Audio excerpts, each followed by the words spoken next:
the cellar door had been locked for 3 days. Isolde Vane had counted the hours by the thin sliver of gray light that crept beneath the gap. Morning pale, afternoon amber, then the cold nothing of night. She had counted until counting became a kind of madness. Then she had stopped and simply breathed. Her uncle had locked her in on the evening she arrived at Ashenvale Manor, the estate she had inherited through her mother's bloodline. A bloodline no one had ever bothered to explain. He had smiled when he took her coat. He had smiled when the manservant showed her to dinner. And then, when she asked about the sealed east wing and the stone vault beneath the library stairs, the smile had gone. "You'll stay below," he had said, "until you understand what you've come to inherit." She had not understood then. She was beginning to now. The basement was not a ruin. That was perhaps the strangest thing. It was old, deeply, peculiarly old, the stones sweating with a cold that belonged to a different century. But it was not forgotten. Shelves lined every wall, dense with candle ends and leather-bound volumes and glass vessels holding liquids the color of garnets. Someone had tended this place. Someone had laid fresh rushes on the floor within the last month, left a blanket folded over a wooden chair, kept a single oil lamp filled and hung from the ceiling beam as though expecting a guest. Isolde had survived on that oil lamp and the half loaf of bread that had been left on the chair's seat. The bread had lasted 2 days. The lamp was still burning, but its reservoir was nearly empty. On the 3rd night, hunger made her reckless. She took the lamp and began reading the spines of the volumes. Most were in Latin. Some were in a language she could not identify. Older than Latin, older than anything she had studied in the schoolroom her mother had kept. But the volumes were not what stopped her breath. It was the wall behind the shelves. She noticed it when the lamp's light caught the uneven surface of the stone. Someone had carved directly into the rock. Not decoratively, not in any modern hand, but in a script so ancient it looked less like writing and more like a wound in the surface of the earth. Row after row of text circling a single central panel, and at the center of that panel, framed in carved laurel and thorns intertwined, a name. One name. 2 words. Valerian Ashendroft. Isolde stared at it for a long time. The stone was not damp here, not crumbling, where everything else in the cellar showed the gentle decay of centuries. The carving was clean-edged, precise, almost warm beneath her fingertips when she touched it, as though the rock remembered the hand that had made it. She pulled her fingers back. Below the name, in the same archaic script, a single line of text. It had been translated. Someone had scratched a thin English rendering in pencil alongside the original. So faded she had to bring the lamp so close she feared burning the stone. "Speak his name in darkness and he will hear. He is bound here.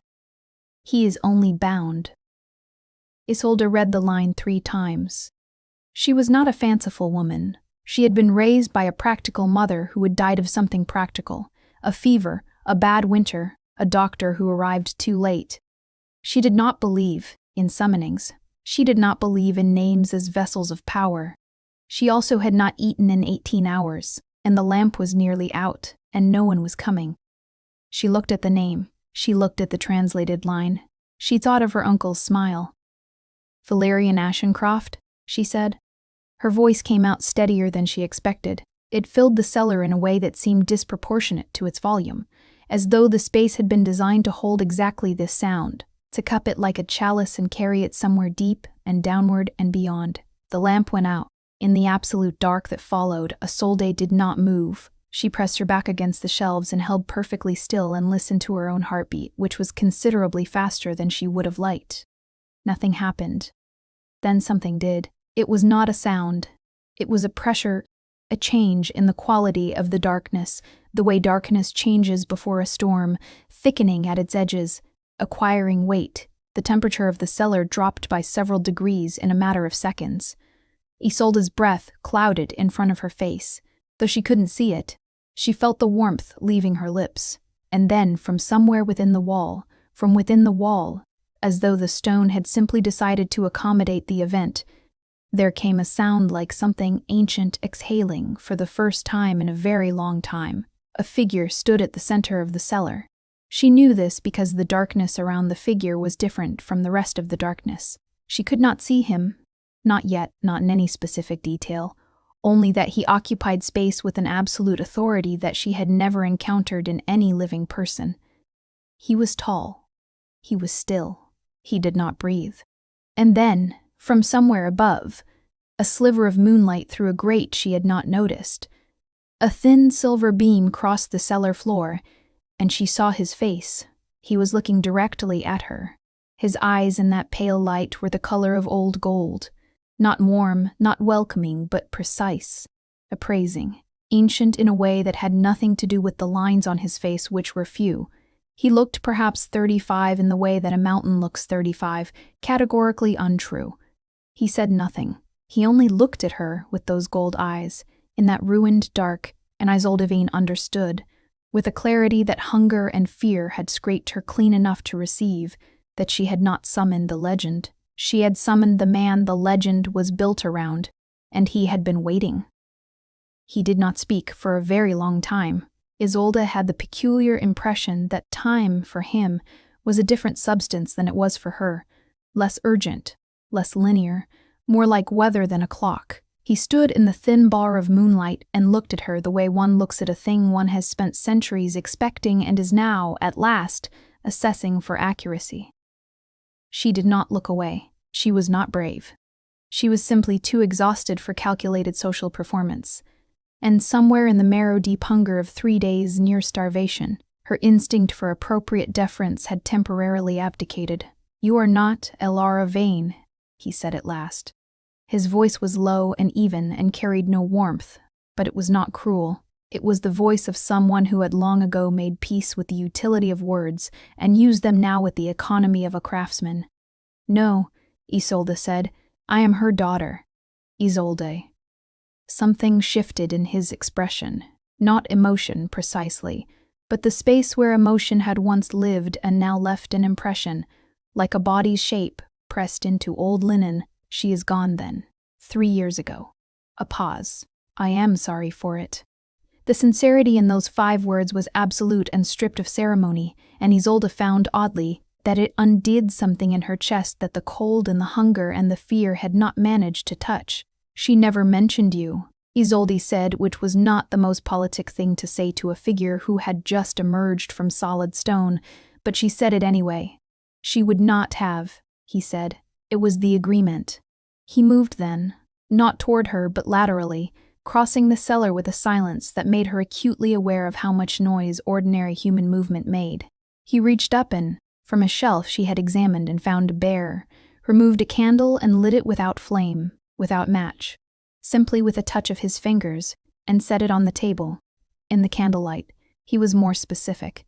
He was dressed in garments that were old but not costume, a dark coat of a cut that belonged to no decade she could name, close-fitted, severe. His hair was dark and longer than was fashionable, tied back with a ribbon that had once been black and was now a shade between charcoal and ash. His face was, she would struggle, later, to articulate it, composed, fundamentally, structurally composed, as though his features had been arranged by someone who understood proportion and geometry and grief. He looked at the door at the top of the cellar stairs. His expression did not change, but the quality of the room did, the same way it had changed before he appeared, that thickening of the dark. "Gregor Vane locked you here," he said. It was not a question. "Yes." "How many days?" 3. Another silence. This one felt different from the first, less appraising, more internal. He turned his gold eyes to her, and she had the unsettling sense that he was looking at something behind her face, beneath it. "You have her lineage," he said. "I can perceive it. Elara's bloodline is distinctive." "What does that mean exactly?" "My uncle spoke of an inheritance. He did not explain what it was. No, he would not have wanted you to know before he could use it. He said it without rancor, as a plain fact. You have inherited this estate, Isolde Vane. But the estate is not the inheritance. The estate is the container." She waited. "The Vane bloodline has served as guardian to this place for 400 years, he said. Your ancestors sealed me here, not as punishment, as protection. The arrangement was mutual and consensual, made in a time when the Coven laws required that ancient vampires either bind themselves to a mortal line or face final judgment. Isolde absorbed this, and my mother knew. Your mother was the most recent guardian. She was also the one who asked that I remain sealed, who renewed the suppression of the bond deliberately, to spare you the knowledge until you were of age to choose. He paused. It seems Gregor did not give you the choice she intended. Isolde looked at the locked door. He wants the estate. He wants what the estate contains, which is primarily me. The flatness with which he said it, not boastful, not self-pitying, simply exact, almost made her want to laugh. She suppressed it. And what does he intend to do with you? There are those who believe that the blood of an ancient vampire, freely given or violently taken, can extend a mortal life indefinitely. His eyes moved to hers. Gregor Vane is 71 and in poor health. He is not interested in inheritance law. He is interested in survival. The cellar felt very quiet. So, he locked me here, Isolde said slowly, to prevent me from speaking your name before he could find a way to take what he wanted without triggering the guardian bond. Yes, the bond requires the guardian's willing invocation. Without it, I remain sealed. He could starve you into compliance, or wait until your desperation made you careless. The gold eyes held hers. You were careless. I was hungry, Isolde said. Something crossed his face then. Brief, gone almost before she could name it. Not amusement. Not quite. Something older than amusement. Something that amusement had perhaps been distilled from centuries ago. Yes, he said, and now I am awake. He turned to look at the door again, and this time Isolde heard what he was hearing. Footsteps overhead, the creak of the manor settling under hasty weight, her uncle's dragging gait moving quickly toward the cellar stairs. Valerian Ashencroft, Vampire King, ancient and sealed and newly woken, did not move toward the door. He moved to stand between Isolde and the stairs. He did not ask her permission. He did not explain. He simply placed himself there, in the dark, like a wall. Gregor Vane descended 7 steps before he stopped. He was a tall man, once. Isolde could see the architecture of former height in his frame, the broad shoulders now slightly sunken, the long legs that had grown uncertain. He carried a lamp in one hand and something else in the other. A length of silver chain, old and tarnished, hung with carved pendants. He stopped on the 7th step because he saw Valerian. The expression that crossed her uncle's face was complex in its ugliness, triumph and terror, braided together, each fighting for precedence. Terror was winning. She spoke the name, Gregor said. He was not speaking to Isolde. She did, Valerian said. Then the bond is active. She's the guardian now. Gregor's eyes moved to Isolde, and in them she saw something she recognized. Assessment. Calculation. The manner of a man who had been planning this particular conversation for longer than she had been alive. Isolde, you need to understand what you've done. The guardian bond is absolute. It cannot be undone. You are now bound to this creature for the rest of your life, your natural life, which will not be long if he is not properly contained. She is not speaking with you yet, Valerian said. The mildness of it was devastating. He did not raise his voice, he did not move, but Gregor took a step backward, up, away, and gripped the silver chain tighter, and Isolde understood that whatever Valerian Ashencroft was, he was not something her uncle had found a way to be unafraid of. Isolde, Gregor said, and now there was something else in his voice. Urgency, the sweating quality of a man revising his plan in real time. Your mother chose to renew the seal. Year after year, she chose it. You can choose differently. The chain I hold was made by the first Vane Guardian. It was designed to contain the bond, to suspend it, to give the guardian freedom from the obligation. You need only touch it and speak the seal words and you will be free. Isolde looked at the chain. She looked at her uncle. She had spent 3 days in a cellar with nothing but hunger and old books, and in those 3 days she had not once heard Gregor Vane inquire whether she was alive. What did the seal words do? She asked. Specifically. A flicker of relief in his face. They suspend the guardian connection. They return him to sealed dormancy, Valerian said behind her. But the chain does more than that. Once the seal is spoken by the active guardian, it transfers guardianship to the one holding the object. Silence. Isolde looked at her uncle. He becomes the guardian. In a sense, Valerian said. Though the guardian bond requires mutual acknowledgement. What Gregor seeks is not guardianship. It is possession. There is a distinction. Gregor's face had gone the color of old wax. You are not to speak, he said to Valerian, with the voice of a man who has practiced that sentence for a long time and is only now discovering it doesn't work. The seal is broken, you are woken, but you are not free. The estate's binding still holds. You cannot leave this cellar. True, Valerian said, and you cannot touch me. The silver prevents it. Also true. So your words are meaningless, Isolde. Gregor descended one more step, extended the chain. Take it. You have nothing to gain from this arrangement. You don't know what he is. You don't know what the bond will demand of you. Your mother sacrificed 30 years of her life maintaining it. 30 years of isolation, of turning away every opportunity, every relationship, every chance she had at... She had me, Isolde said. The words came out quiet and even, and they silenced him more effectively than any argument. She had me, Isolde repeated. And she maintained the bond, which suggests she did not consider it an unmitigated loss. She turned away from her uncle. She turned toward Valerian, who had not moved and was watching her with those ancient gold eyes, and she said, What does the guardian bond actually require of me? His pause was fractional. Presence. Proximity, when possible. The bond is a form of covenant. It requires the guardian to remain aware of the sealed one's existence, to make decisions on their behalf when the coven law requires human testimony, to ensure the terms of the original agreement are honored. He paused. It does not require your suffering. Did it require my mother's? No. She chose certain restrictions, out of care for you. Something moved through his expression, brief, private. She did not wish the bond's awareness to extend to you before you could understand it. Isolde nodded slowly.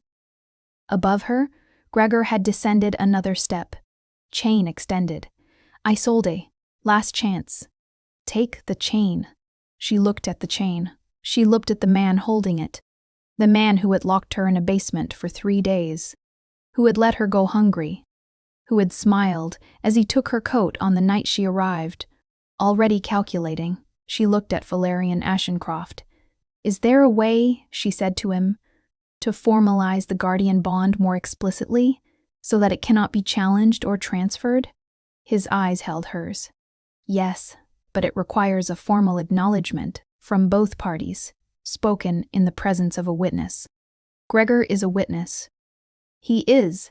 Then tell me the words. Gregor made a sound, low, animal, the sound of a plan of many years collapsing into rubble, and lunged down the remaining steps. But he was a 71-year-old man in poor health, and the cellar was small, and Valerian moved to block him without touching the chain, and Isolde spoke the words Valerian gave her, one by one, clearly, in the cold candlelit dark. When she finished, the pendants on the silver chain went dark, all of them simultaneously like extinguished eyes. Gregor Vane left Ashenvale Manor before dawn. Isolde did not see him go. She heard it, the creak of the cellar door unlocking from the outside, the acknowledgement, Valerian had explained, that the bond's activation compelled from those in the manor who stood in opposition to it, the heavy footsteps above, the slow slam of the front door. She sat in the cellar in the dark with a newly lit candle and listened to her uncle leave, and felt something she could not quite name.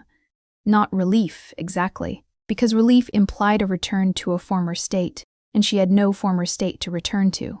Her mother was 3 years dead. She was in a basement in an estate she had never visited.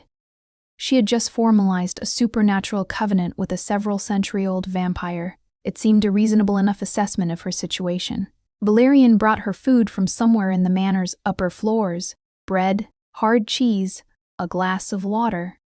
and set it on the small table with the same precise, functional manner he brought to everything, and then stood at a distance that she would come to understand was characteristic, close enough to be present, far enough to give her air. She ate. She was not self-conscious about how hungry she was. There was not enough energy left for self-consciousness. "How did my mother become the guardian?" she asked when the edge had gone from her hunger. He considered the question. "Your grandmother passed the bond on her deathbed. As the eldest daughter, Alara inherited the lineage's obligation." He paused. "She came to me very much as you did. Unexpected. Somewhat alarmed. Were you awake when she came?" "No, she spoke my name, as you did, because the estate's library contains a translation of the binding text, and your grandmother had left her a letter." A pause. "You had no letter?" "No." Isolde turned the glass in her hands. "Gregor must have intercepted it. Most likely." She thought about her mother, the years of isolation Gregor had mentioned, the restrictions Valerian had alluded to, the private withdrawals, the conversations ended when Isolde entered the room. The way her mother had sometimes looked at nothing, in the particular manner of someone looking at something only they could see. "The bond's awareness," Isolde said. "What did you mean by that?" "The guardian and the sealed one share a degree of perceptual connection. I am aware of your presence in the manor. You will, over time, become aware of mine." He said it without inflection, reporting a fact. "Your mother found it disorienting in the early years. She chose to limit her time in the manor. Later, she adjusted. She lived in York," Isolde said. "She came here every summer for a month. She always said she needed the quiet." He said nothing, but she had the impression he could have. "She was coming here to maintain the bond," Isolde said. "Not for the quiet. The two are not mutually exclusive." There was a quality to those words, careful, precise, allowing something without stating it, that Isolde stored away for later examination. She slept, eventually, in the chair that had been left for a guest, because the idea of navigating the entire manor in the dark was beyond her current capacity. She slept with the candle burning and woke 3 hours later to find that it had been replaced with a fresh one. She might have thought that strange, if she hadn't already spoken a vampire king out of a stone wall. The injury occurred on the 4th morning. Isolde had made her way through the manor's ground floor. Cautiously, systematically, the way she did most things, cataloging what existed and what would need attention. Ashendale was large and cold, and preserved in a way that felt less like maintenance and more like suspension. Dust lay in a thin, even layer on most surfaces, undisturbed. The clocks had stopped, all of them, at the same hour, 10 minutes past 3. She found Valerian in the library. He was standing at one of the high shelves, reading.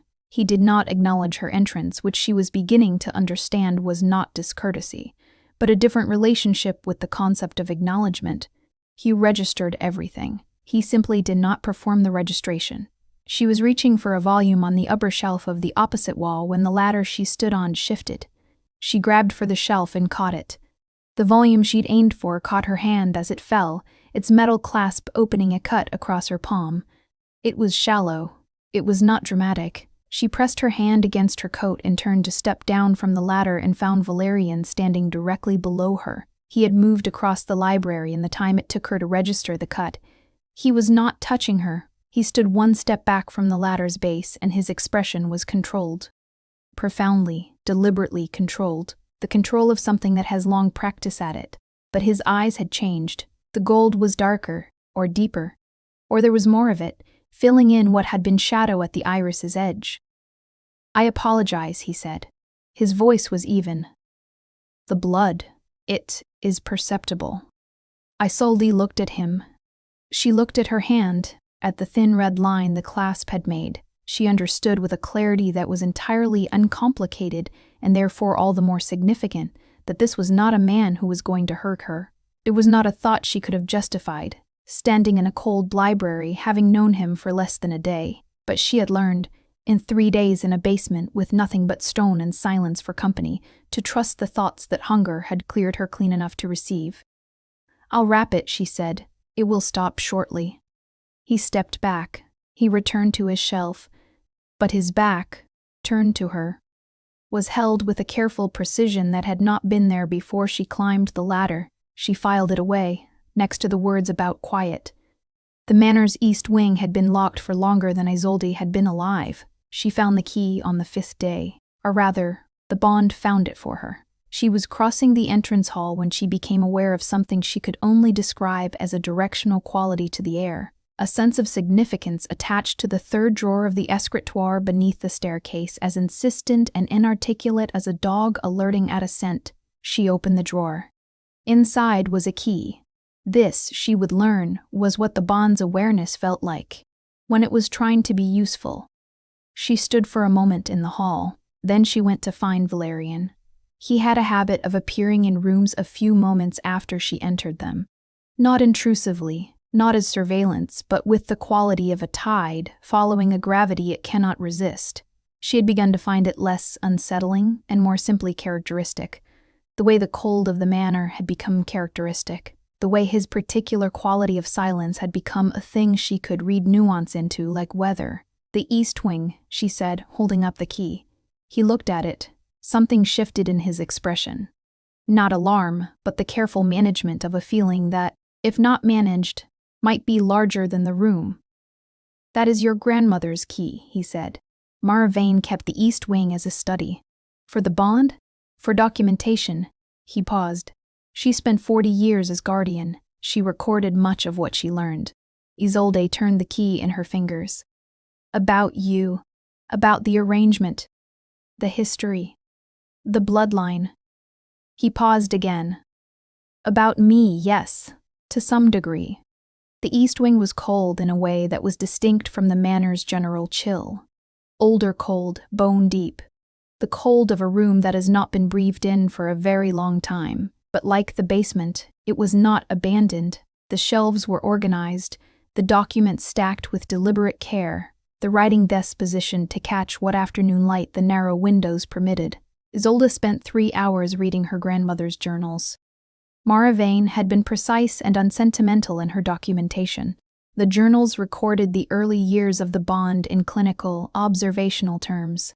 The perceptual effects, the practical requirements, the coven's periodic check-ins. But in the later volumes, sometime around the 30th year, the prose shifted. Not dramatically. Mara Vane was not a dramatic woman, it seemed, but the clinical distance dissolved, by degrees, the way frost dissolves, not all at once but consistently, in the presence of something warmer. She wrote about his voice. She wrote about the way he explained things, thoroughly, without condescension. She wrote about a winter when the manor's roof had partially collapsed and they had worked through 3 nights to contain the damage, side by side, and she had understood at the end of it that she was not afraid of him anymore. She wrote in the final volume a single sentence that had been underlined 3 times. "The mistake is not in feeling it. The mistake is in forgetting that he has felt it before." Isolde set the journal down. She found Valerian in the hall outside the east wing door, standing in a bar of late afternoon light. He had not come in. He was, she understood, giving her the privacy of discovery. "She loved you," Isolde said. Not accusingly. Just exactly. He did not flinch. "She was significant to me, yes. And my mother? Ilara was not." He paused. "It was different with Ilara. She was fond of me, I believe, and I of her. But the bond between us was more formal. She was younger when it came to her, and she had a child to protect, and she chose to maintain a distance that I respected. But with my grandmother, with Mara." He said the name with a careful tenderness, the tenderness of something being handled that could still cut. "Yes. What developed between us was significant." Isolde thought about the underlined sentence. "How many guardians have there been?" she asked. "You are the 5th. And with each one, no," he said, and the precision of it was gentle. "Not each one. Mara was an exception. And exceptions, in my experience, do not repeat. They are unique in their nature." He looked at her steadily. "I do not expect you to be your grandmother." Isolde thought that was the most considerate thing she had heard in a very long time. She also thought about the library and his back, held with such careful precision. and the candlelight replaced in the night, and the food on the table, and the way he stood slightly between her and every door. My grandmother's last journal entry, Isolde said. She wrote that the mistake is not in feeling something. The mistake is in forgetting that you have felt it before. A pause. In the afternoon light, his face was very clear, very human in its structure, and very not. She was wise, he said. Was she warning me? He looked at her for a long moment. She was warning herself, he said. I believe she left the journals for you precisely because she wanted you to have the warning she had come too late. Because knowing it doesn't prevent it. The silence that followed was the kind that required no filling. Isolde looked back into the East Wing at the careful stacks of 40 years of documentation. At the underlined sentence, visible from the doorway, still precise in her grandmother's hand, she thought, I know what it is. I know what it does. When she turned back, Valerian was watching her with those ancient gold eyes, and in them she could see, if she chose to look, that he knew exactly what she was thinking, and that he was afraid of it, in the particular way that something immortal is afraid of anything, deeply, quietly, and without any expectation of rescue. The Coven's messenger arrived on the 7th day. He was human, or appeared to be, and he arrived on horseback in the grey of early morning, before Isolde had come down from her room. She heard the horse on the gravel and looked from the window and saw a man in a dark coat reading a document with the concentrated patience of someone who has delivered difficult news before and has made a practice of ensuring his own composure first. She was in the entrance hall when Valerian descended the staircase. She had not seen him on the stairs before. She had seen him appear in rooms, move through corridors, stand in doorways. But on the stairs, in the grey morning light, walking toward her with that severe, unhurried authority, he seemed suddenly more present than usual, more specific. She noticed that she had noticed and filed it with the growing collection of such observations she had been maintaining with increasingly poor success. The Coven's representative, he said. I expected it. The bond's activation will have registered. What do they want? To confirm the terms. The new guardian must be formally assessed. He paused at the foot of the stairs. His eyes moved to her face. I should have prepared you for this. You didn't know I was coming. No. A pause that contained something she couldn't name. No, I did not. The representative's name was Aldous, and he had the polished manner of a lawyer and the still, watchful quality of something that has long experience of patience. He took tea in the library and asked questions in a methodical, even tone, recording Isolde's answers in a small leather-bound ledger. Questions about her lineage, about the invocation, about the formal acknowledgement. Then he set down his pen and asked the question that was clearly the one he had come to ask. Miss Vane, are you aware of the nature of your bloodline? She looked at Valerian, who stood at the library's far wall. He gave a fractional nod. I understand it's a guardian lineage, she said. I am aware of the history. The guardian lineage is common knowledge, yes. What I refer to is something more specific. Aldous opened the ledger to a page near the back, where a genealogical diagram had been drawn in precise, careful lines. The Vane family did not enter the guardian arrangement arbitrarily. They were selected. He paused. Your bloodline carries a trace of old blood, not vampire. Something earlier, a lineage of sensitives they were once called, individuals with an innate perceptual capacity that bridges the mortal and immortal worlds. Isolde looked at the diagram, at the careful lines of descent, at her own name written at the bottom in Aldous' recent hand. That is why the bond's awareness is so strong in you, Valerian said. From across the room, his voice was even. Most guardians develop the perceptual connection gradually, over months. You experienced it within days. Within hours, she said, thinking of the escritoire drawer. Aldous nodded. The sensitive capacity strengthens with each generation, under the right conditions. Your grandmother had a degree of it. Your mother? Somewhat more. He paused, choosing precision. You are the convergence point. The bloodline's potential reaches its fullness in you. The library was very quiet. What does that mean practically? Isolde asked. It means, Valerian said, and there was something very careful in his voice now, that your capacity to maintain and reinforce the bond is significant. It means the coven will take a substantial interest in your welfare. Protective interest, Aldous added smoothly. The coven values the guardian arrangement. It has kept peace for 4 centuries. We have no wish to see it disrupted. He paused. We are also aware that Gregor Vane made attempts to subvert the bond's proper activation. There will be a formal inquiry into my uncle. Yes. Aldous closed the ledger. And, with respect, Miss Vane, into you, a sensitive of your level, bonded to an ancient of Lord Ashencroft's standing, represents a historically unprecedented arrangement. There will be those within the coven who consider it a matter requiring close oversight. You mean there will be those who consider it a threat, Valerian said. Aldous met his eyes with the composed steadiness of a human who has spent a very long time around things far more powerful than himself.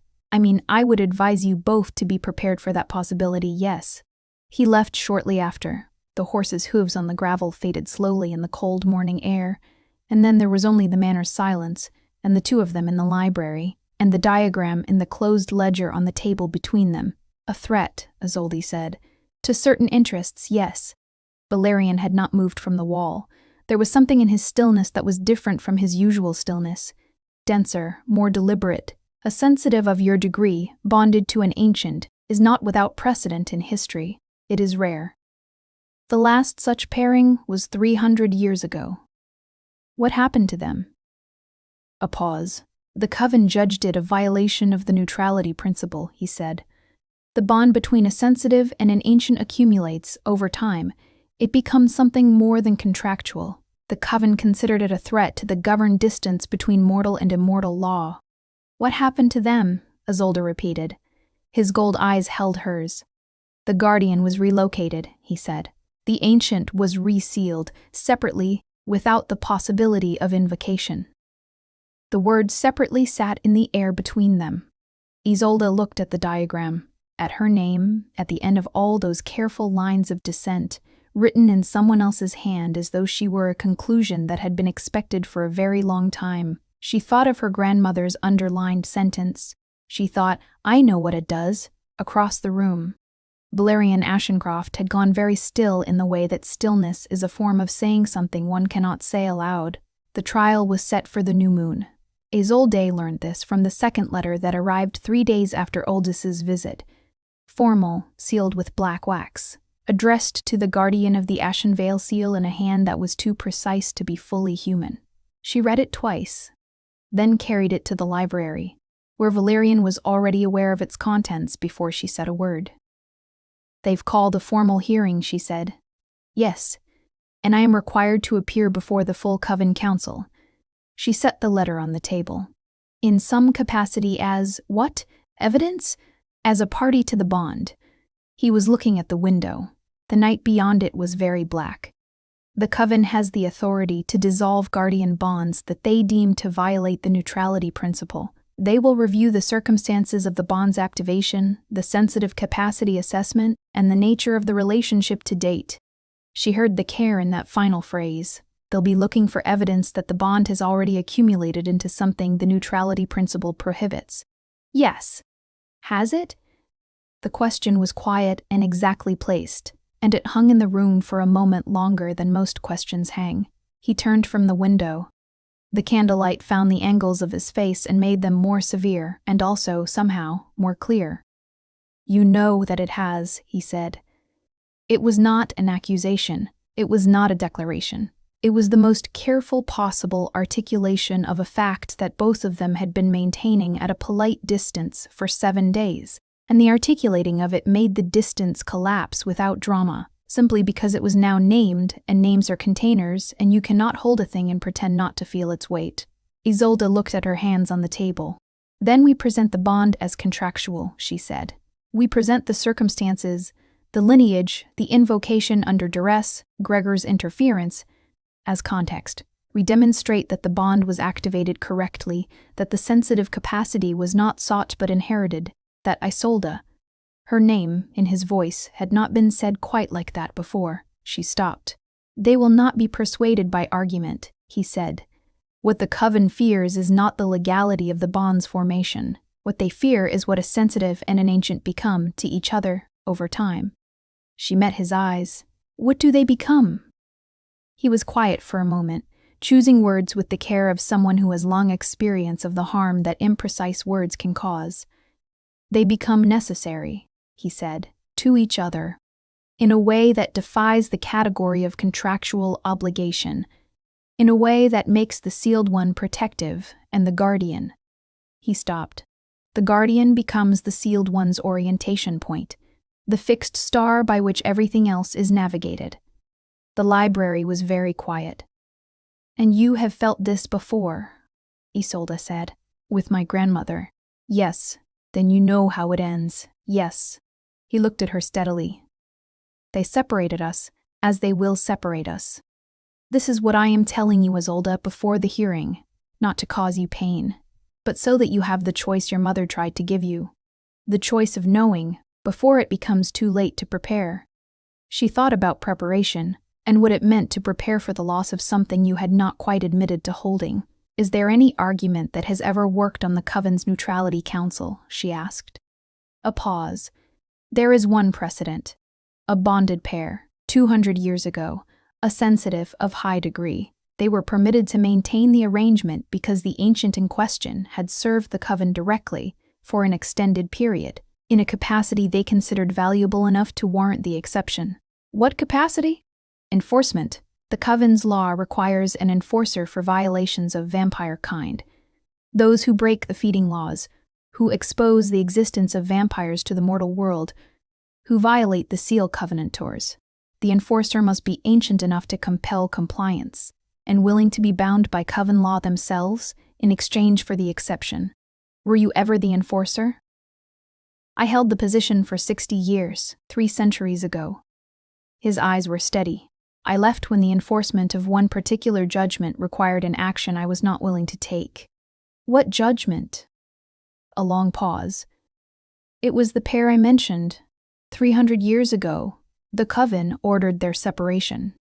I was the one instructed to carry it out. He held her gaze. I refused. It is why I chose the seal, and it is why the Coven, though they have maintained the arrangement, has not fully trusted me since.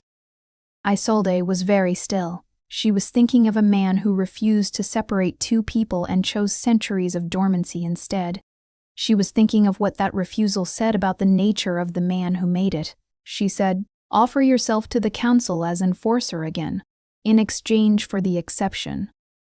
He stared at her. "You said the precedent worked," she said. "You said it was the only argument that has ever worked, so offer it." I left that position for a reason. I know. And you can leave it again when the council's term expires. She held his gaze. But the hearing is in 4 days, and I would very much like to not be relocated while you are resealed separately and without possibility of invocation. The gold eyes held hers for a long time. Then something shifted in them.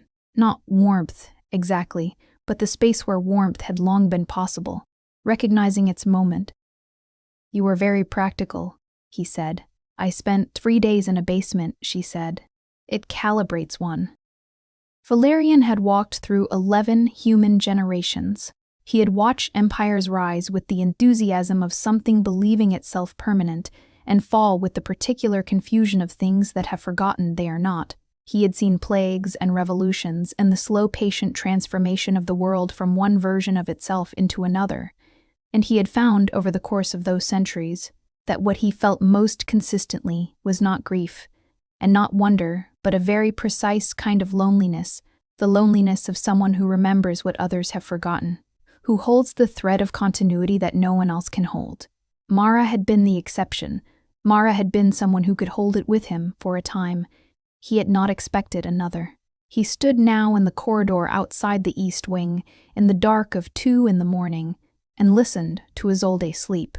Not intrusively. He was not in the room, had never entered her room, would not. But the bond made her presence in the manor a kind of constant peripheral awareness, like peripheral vision, and in sleep her presence had a different quality than in waking. Softer, less guarded, the careful restraint she maintained in consciousness easing into something quieter. He had noticed everything. He had noticed it the way you notice a fire in a cold room, with relief and with caution. Because relief and fire are both things that can become dangerous if approached without care. He had noticed the way she sat with a book and forgot to perform the reading of it, becoming instead simply absent into the text. The way she asked questions without softening them. Not rudely, but without the anxious hedging that most people applied to questions they were afraid of the answers to. The way she had looked at him in the library when he said necessary and had not looked away. He had noticed the cut on her hand that he did not examine closely even now. There were categories of noticing that required discipline, and the blood was one of them.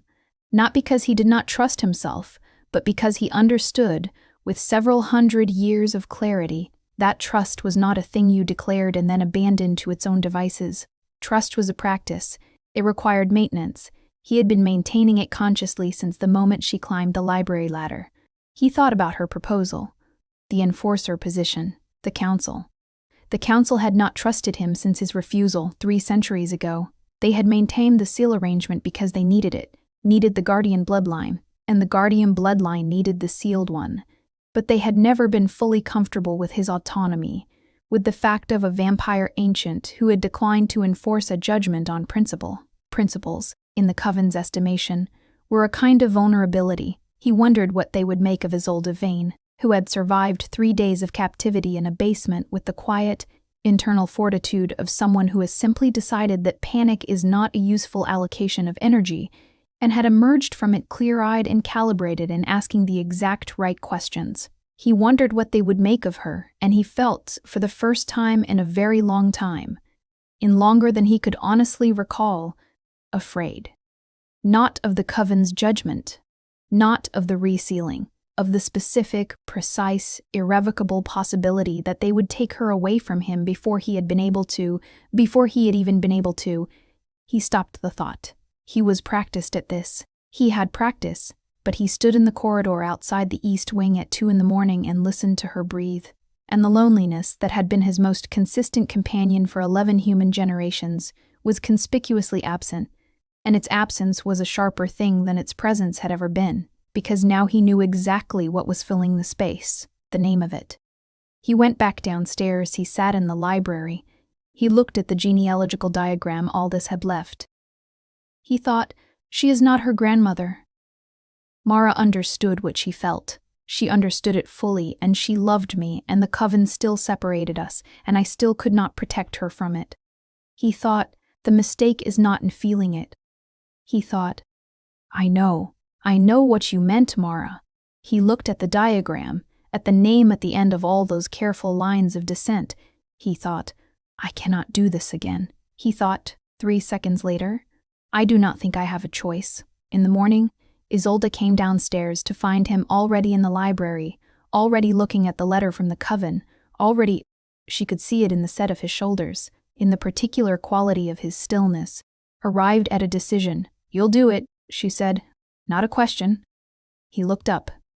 Yes. She sat across the table from him. He could see, in the morning light, that she had not slept well. There were shadows beneath her eyes, and her hands, folded on the table, were slightly too carefully still. She had been afraid. She had not shown it yesterday. She had been practical and clear-eyed and had given him the solution he had not thought to reach for. And then she had gone upstairs and been afraid in private. He found this, the evidence of her private fear, the fact that she had shielded it from him, so specifically tender that it required a significant allocation of his practiced discipline to receive without expression. The council will require conditions, he said. There will be a period of formal review. It will not be comfortable. I survived 3 days in a basement, she said, and looked at him, and in her dark eyes there was something she was not saying, that she was maintaining at a distance with exactly the same kind of careful practice he recognized from extensive personal experience. He thought, I know. He thought, I know. The Coven Council met in a chamber beneath a church in the oldest part of the city. The kind of location, Isolde thought, that had been chosen specifically because it was the last place anyone would look for something that had nothing to do with churches or prayer. The council was 5 vampires of varying antiquity. 2 human sensitives older than Isolde by decades, and 2 representatives of the mortal governance structure the coven maintained a formal relationship with. They sat at a curved stone table and looked at her with the composite expression of a body that has made judgments for a very long time and has grown neither casual nor cruel about it, simply, precisely certain of its own authority. Valerian stood beside her and slightly behind, which was, she had realized, where he always positioned himself when there was any ambiguity about the safety of a room. The proceedings were formal and thorough. Aldous presented the documentation.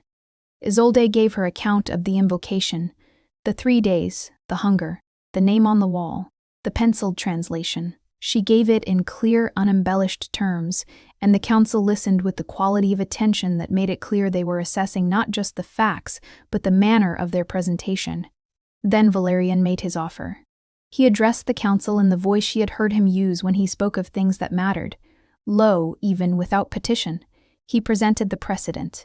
He outlined the terms under which he was willing to accept the enforcer position again, the duration, the scope, the conditions under which he would act, and the ones under which he retained the right to decline. He was specific about the right to decline. He made it clear, without making it a confrontation, that he had held the position before and the terms he had declined then were terms he would continue to decline. The council conferred for 20 minutes.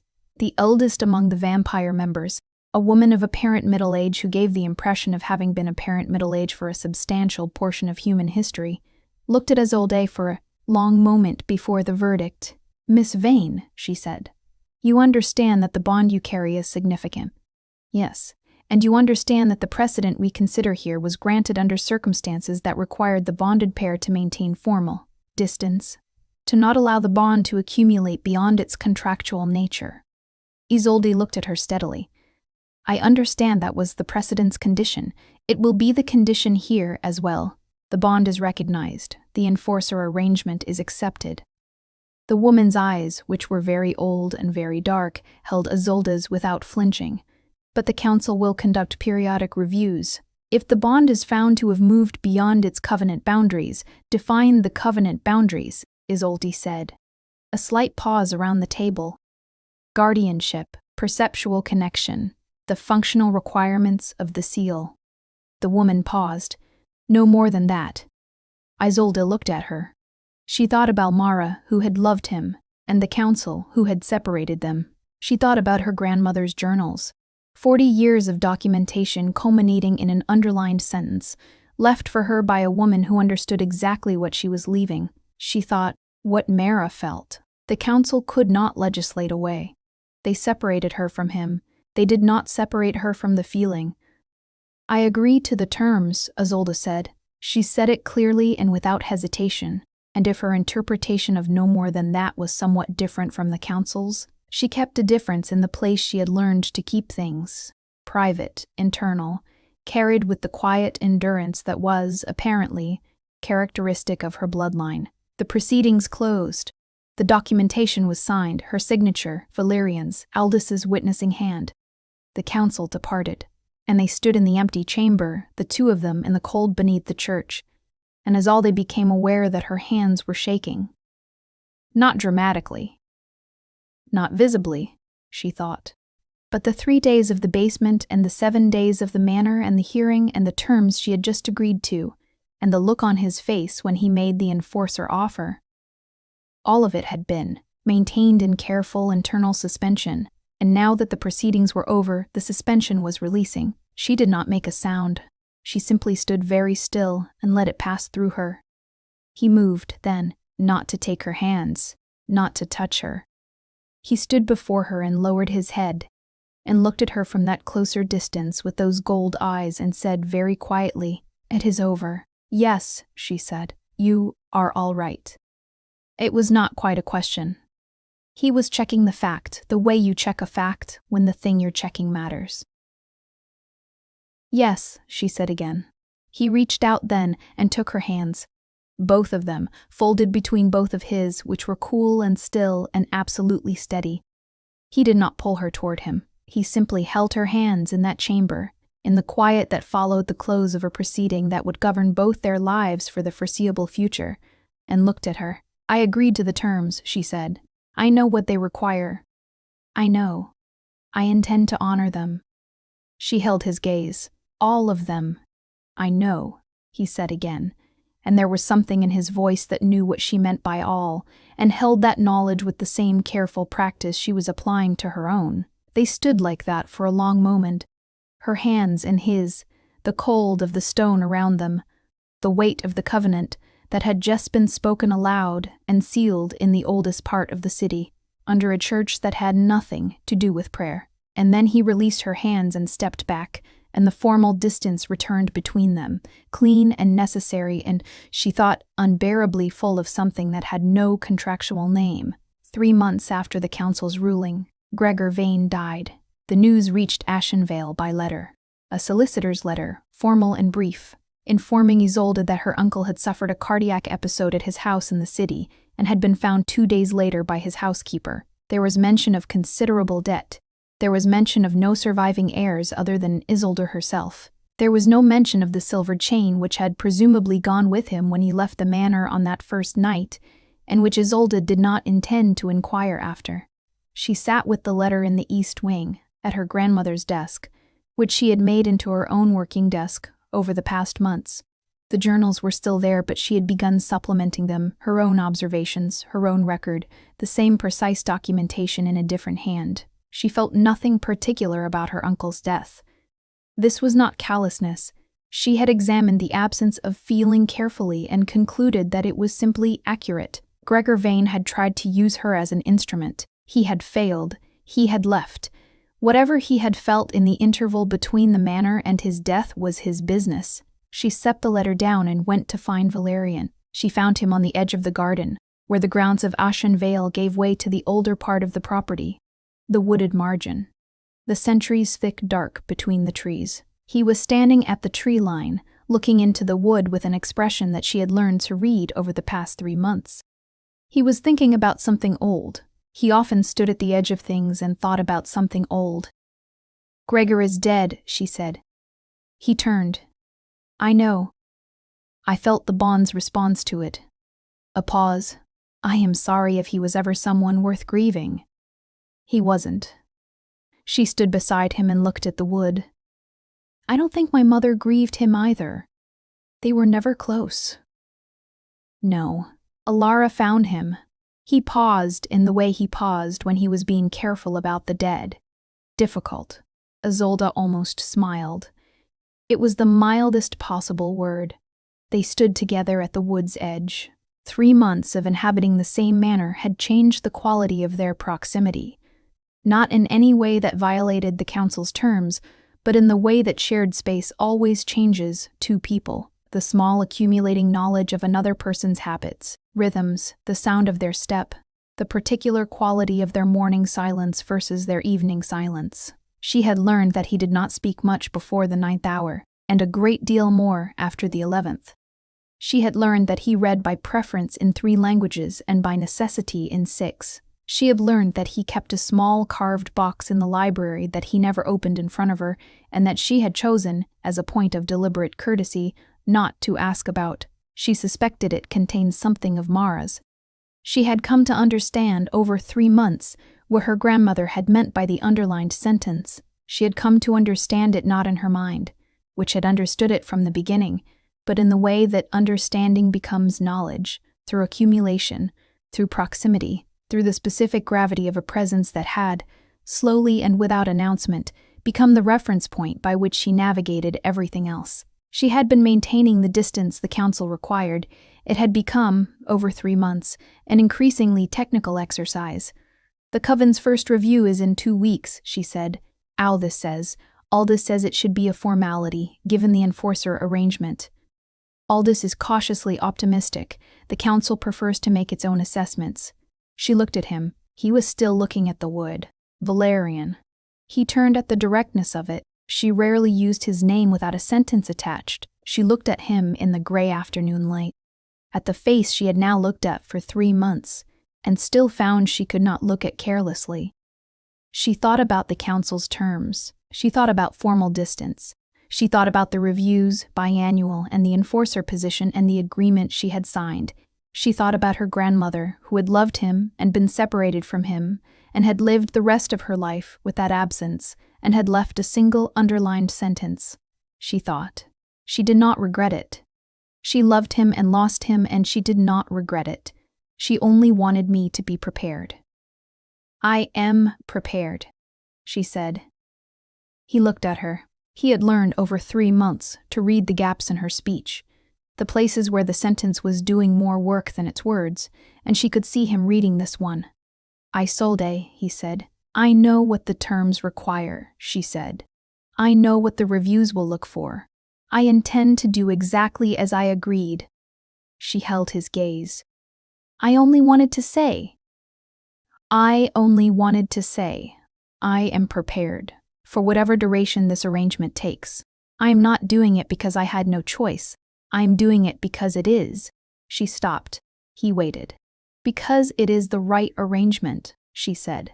For the estate, for the seal, for all of the appropriate contractual reasons.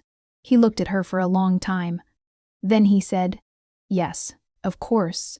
And she heard in those words exactly what she had put in hers, the same careful container, the same thing held inside it, the same mutual practice of maintaining a distance that was necessary and honorable and becoming, day by day, the most effortful thing either of them had ever done. She turned back toward the manor. 2 weeks, she said.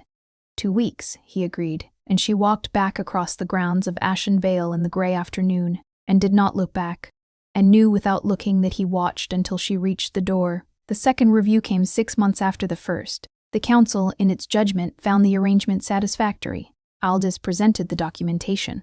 Isolde gave her account, measured, precise, exactly the account of a guardian fulfilling contractual obligations in a manner the neutrality principle permitted.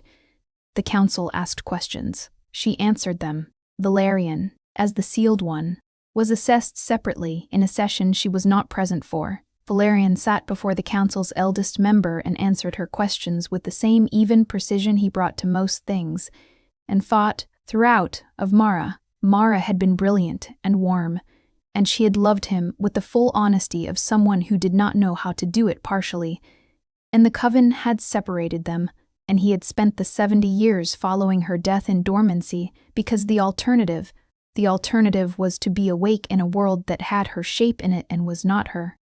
And he had not been capable of it. He had gone to sleep. He had intended to sleep until the world's shape changed enough to be navigable. He had not intended to be woken by a girl in a basement who was hungry. The eldest council member looked at him across the table and said, "Your assessment of the bond's current state." He thought about the afternoon at the wood's edge, about the things Isolde had said and what they contained, about the precision with which she had said the right arrangement and appropriate contractual reasons. He thought, she is doing exactly what Mara did, maintaining the terms, feeling it in private, not asking me to meet her there. He thought, and I am doing exactly what I did with Mara, recognizing it, maintaining the distance, letting the practice be the thing that stands between us. He thought, I let Mara go without saying a word of it, and the council separated us, and she spent the rest of her life knowing that I had felt it and said nothing. And I spent 70 years asleep because the alternative was unspeakable. The eldest council member was still looking at him. The bond is within covenant parameters, he said. The guardian fulfills her obligations. I fulfill mine. The council member nodded. And its nature? Is it contractual?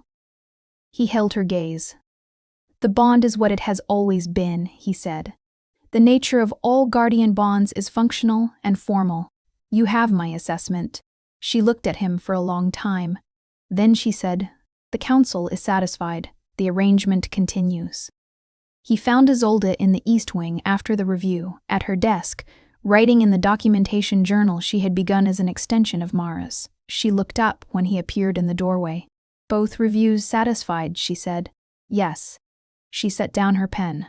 She looked at him with the particular quality of looking she had when she was deciding whether to say the thing she was actually thinking or the thing that was appropriate to say. He had seen that look many times. He had, for 6 months, been waiting for it. He said, before she could choose, Isolde. She waited. He crossed the room, not to her desk.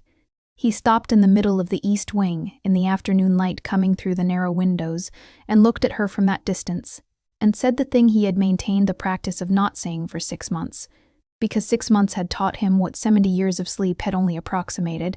I am not willing to be asleep again. She was very still. I slept for decades after Mara, he said, because the alternative was to be present in a world that knew her shape. I went to sleep rather than be present in the loss of her. He held her gaze. I will not do that again. I am telling you this not because the Council's terms permit it, and not because the bond's convergence makes it convenient. I am telling you because you gave me the enforcer offer without calculation, without asking me to give you anything in return, and you have maintained every term the Council required for 6 months at considerable personal cost, and you have not once asked me to acknowledge what it costs you. She looked at him. Her hands on the desk were very still. I am not able, he said, to let that continue without acknowledging it. Valerian, she said softly, the Council's terms govern action, he said. They do not govern acknowledgement. He held her gaze. I am not proposing to violate the terms. I am proposing to stop pretending, between the two of us, that there is nothing to maintain terms around. Isolde looked at him for a long time. Then she said, my grandmother's sentence. The mistake is not in feeling it, he said. The mistake is in forgetting that I have felt it before. He paused. I have, and I know what it costs to feel it and say nothing. And I know that saying so does not resolve anything. The reviews continue, the terms continue, the distance continues. But I was awake in this manner for 400 years before you came, and in that time I never expected. He stopped. She had risen from the desk. She had not crossed the room. She stood beside it in the afternoon light and looked at him with an expression that she had stopped maintaining the distance of. I know, she said. I know what it is. I know what it costs, and I know that knowing it doesn't prevent it. She paused. My grandmother left me that sentence as a warning. I know. I think, she said slowly, that she also left it as a permission. The east wing was very quiet. He crossed the remaining distance between them. He did not touch her. Not yet, not in the way the Council's terms would complicate, but he stood before her close enough that the distance between them was no longer the question. The reviews continue, she said. Yes, the terms continue. Yes, and we will maintain them. Yes, he said, we will maintain them, together. She looked at him in the afternoon light, in the east wing of an estate 400 years old, in the convergence of a bloodline that had been moving toward this moment for generations. Together, she said, and it was not a resolution. It was not an ending.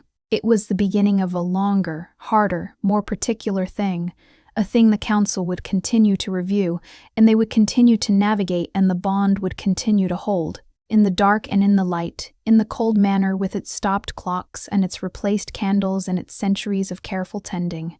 But she was not in a basement anymore, and he was not asleep, and the name on the wall still carried the warmth of the hand that had carved it.